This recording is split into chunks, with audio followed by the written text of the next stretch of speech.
आइला talks channel पर आप सभी का स्वागत है। आज हम एक ऐसे केस के बारे में पढ़ेंगे जिसमें ये कहा गया है कि अपनी ही पत्नी के बलात्कारी आरोपी को जमानत नहीं दी जाए। क्या कोई व्यक्ति, कोई पति अपनी ही पत्नी का बलात्कारी हो सकता है?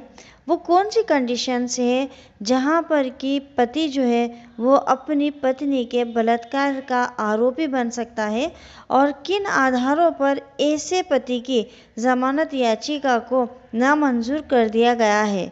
मामला है मध्य प्रदेश की उच्च न्यायालय का। और क्या था पूरा मामला, ये मैं आपको डिटेल में बताने वाली हूँ, लेकिन उसको देखने से पहले चैनल को सब्सक्राइब और लेटेस्ट अपडेट के लिए बेल आइकन को क्लिक कर दीजिए। किस केस में ये बात कही गई थी? तो अजय जाटव बनाम एमपी राज्य और अन्य, और पीठ कौन सी थी न्यायाधीश की? न्यायमूर्ति GS अहलूवालिया। क्या कहा था इस मामले में?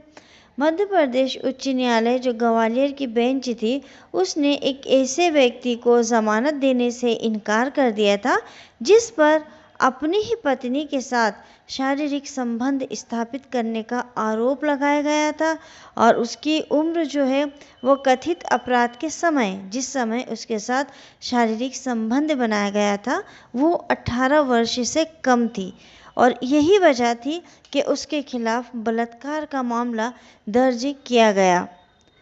न्यायमूर्ति GS अहलूवालिया की खंडपीठ ने कहा कि इंडिपेंडेंट थॉट बनाम यूनियन ऑफ इंडिया व एक अन्य के मामले में उच्चतम न्यायालय ने भारतीय दंड संहिता की धारा 375 के अपवाद 2 के प्रावधान को देखने के बाद ये माना था कि एक नाबालिग पत्नी के साथ शारीरिक संबंध बनाना भी बलात्कार की श्रेणी में आएगा। यानी अगर पति पत्नी है और पत्नी की उम्र 18 वर्ष से कम है और उसके साथ पति शारीरिक संबंध बनाता है तो फिर वो रेप की श्रेणी में आएगा। इंडिपेंडेंट थॉट में उच्चतम न्यायालय ने भारतीय दंड संहिता की धारा 375 जो कि बलात्कार को परिभाषित करती है, उसका अपवाद जो सेकंड था उसको पढ़ा था, जो कि ये जो अपवाद है ये 2013 में जब IPC में संशोधन किया गया था तो संशोधन के बाद इसको जोड़ा गया था। तो इस संशोधित जो किया गया था तो इस तरह के यौन कृत्य की अनुमति देता है। इन मामलों में सहमति की उम्र 15 से 18 साल कर दी गई थी। न्यायालय अजय जाटव की 5वीं बार उसने जमानत की याचिका लगाई थी, और न्यायालय जो है उसकी 5वीं जमानत याचिका पर विचार कर रहा था, जिसे 31 जनवरी 2021 को गिरफ्तार किया गया था। अजय के खिलाफ भारतीय दंड संहिता की धारा 363, 376, 366 और पास्को अधिनियम की धारा 5 और 6 के अंतर्गत अपराध करने के संबंध में केस दर्ज किया गया था। अजय की तरफ से ये याचिका में प्रस्तुत किया गया था कि यद्यपि न्यायालय ने चौथी जमानत अर्जी पर निर्णय लेते समय पीड़िता के साक्ष्य पर विचार किया था, उसके बाद उसके पिता का भी बयान दर्ज किया था, और उन्होंने अपने बयान में, लड़की के पिता ने अपने बयान में ये कहा था कि कथित अपराध के समय, यानी जब पति ने अपनी पत्नी के साथ शारीरिक संबंध बनाए, उस समय पीड़िता की पत्नी की आयु लगभग 17 वर्ष और 6 महीने थी। आगे ये भी प्रस्तुत किया गया था कि आवेदक ने पीड़िता से शादी कर ली है, और इस प्रकार ये प्रार्थना की गई थी कि उसे जमानत दे दी जाए। उसने शारीरिक संबंध बनाए थे लेकिन उसने पीड़िता के साथ शादी कर रखी है। हालांकि पीड़िता के पिता की गवाही को अदालत द्वारा एक बदली हुई परिस्थिति के रूप में नहीं माना गया जो उसे जमानत पर रिहा करने की अनुमति देती हो। महत्वपूर्ण रूप से चौथी जमानत याचिका पर सुनवाई के दौरान आवेदक के वकील ने ये दलील दी कि पीड़िता की गवाही हो चुकी है और उसने अपने बयान में जो पत्नी थी, जो लड़की थी, उसने गवाही के दौरान अपने बयान में ये कहा था कि उसके बालिग होने के बाद ही आवेदक से शादी करी और शादी करने के बाद शारीरिक संबंध बनाए गए थे। यानी लड़की ने अपने बयान में क्या कहा कि मैं बालिग थी और मैंने आवेदक के साथ शादी की और उसके बाद उसने शारीरिक संबंध बनाए। यानी लड़की का सीधा सा ये कहना था कि वो नाबालिग नहीं थी जब शारीरिक संबंध बने थे। जब उसके संबंध बने थे तो वो बालिग थी। हालांकि उस याचिका का राज्य के वकील और शिकायतकर्ता के वकील दोनों ने ही विरोध किया था।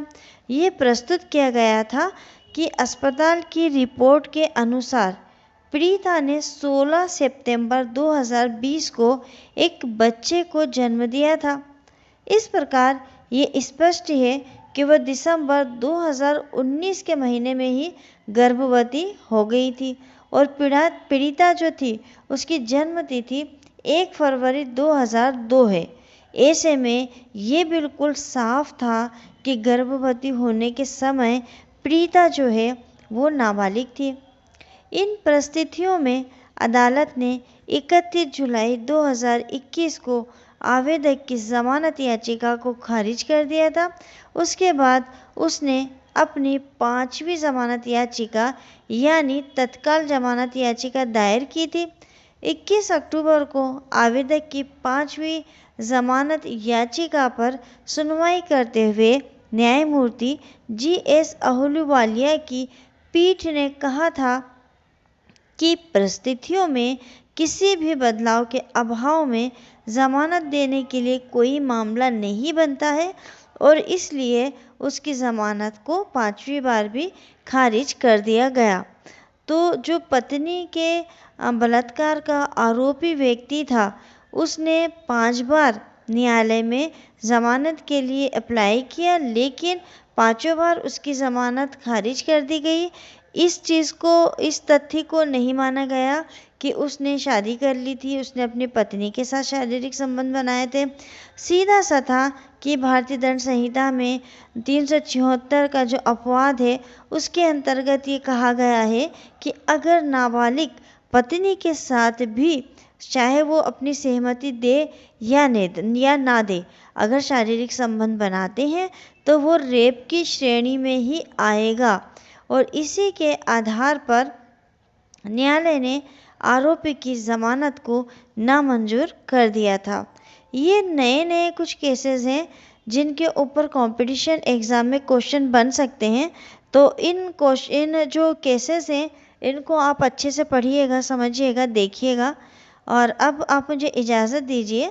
हम मिलेंगे फिर किसी एक नए विषय के साथ, नए वीडियो के साथ। शुक्रिया, धन्यवाद।